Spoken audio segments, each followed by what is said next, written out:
Jubilee hills ఉప ఎన్నికల మీద ప్రధానంగా ఇక ఈ పార్టీ అది చేసింది ఆ పార్టీ ఇది చేసింది అన్న చర్చ కంటే కూడా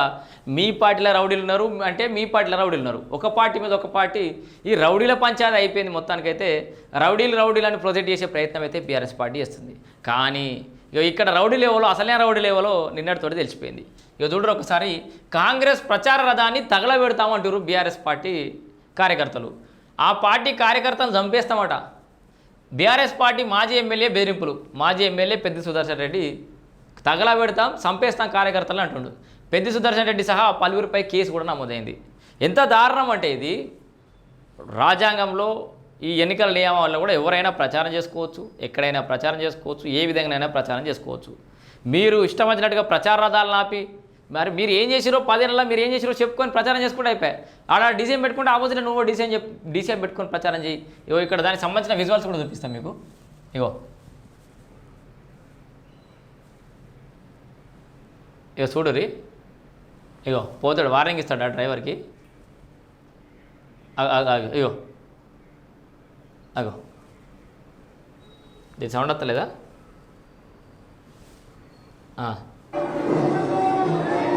అగో అగో అంటి పెడతా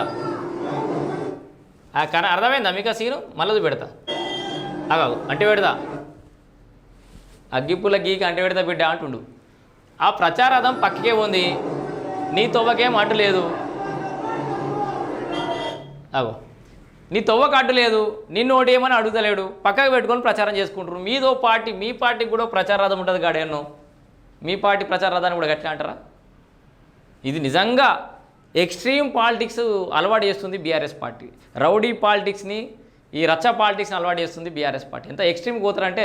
ఎవరైనా వాళ్ళు నచ్చకుండా ఎవడన్నా అప్పట్లో వార్డు మెంబర్ను సర్పంచ్ను ఏమన్నా అంటే కూడా కేసులు పెట్టి వాళ్ళ భయభ్రాంతులకు గురి చేసి దాడులు చేసినటువంటి సంస్కృతి తెచ్చింది బీఆర్ఎస్ పార్టీ ఇక మళ్ళీ ఏమనంటే రౌడీలు అని చెప్పేసి మిగతా వాళ్ళ మీద ఎగురుతూ ఉంటారు ఇక చూసిరు కదా క్లియర్గా అంటి పెడతాను ఎట్లా అంటుండో ఇగో అగో మళ్ళీ బెస్ అగో అంటిబయట పడేస్తా అంటుడు పెద్ద సుదర్శన్ మాజీ ఎమ్మెల్యే ఇంకా ఆయన ఫ్రస్ట్రేషన్ తట్టుకోలేకపోతున్నారు ఎందుకంటే ఆ ప్రచారం వాస్తవానికి అక్కడ ఈ టాక్ కానీ అక్కడ అనలిటిక్స్ కానీ అక్కడ ఉన్న సిచ్యువేషన్ అంతా సర్వే రిపోర్ట్లు అన్నీ ఏం చెప్తున్నాయంటే కాంగ్రెస్ పార్టీ అభ్యర్థి నవీన్ యాదవ్ గెలుస్తున్నాండి సరే కాంగ్రెస్ పార్టీయా కాదా విషయాలు పక్క పెడితే నవీన్ యాదవ్ అంటే ఆయన కొంచెం మాస్ లీడరు గ్రౌండ్లో తిరుగుతున్నాడు చాలామంది సుపరిచితుడు గతంలో చాలాసార్లు పోటీ చేసిండు ఓడిపోయిండు సో ఈసారి అవకాశం ఇద్దామన్నట్టుగా జనాలు ఉన్నారు ఏ సమీకరణాలు ఏ లెక్కల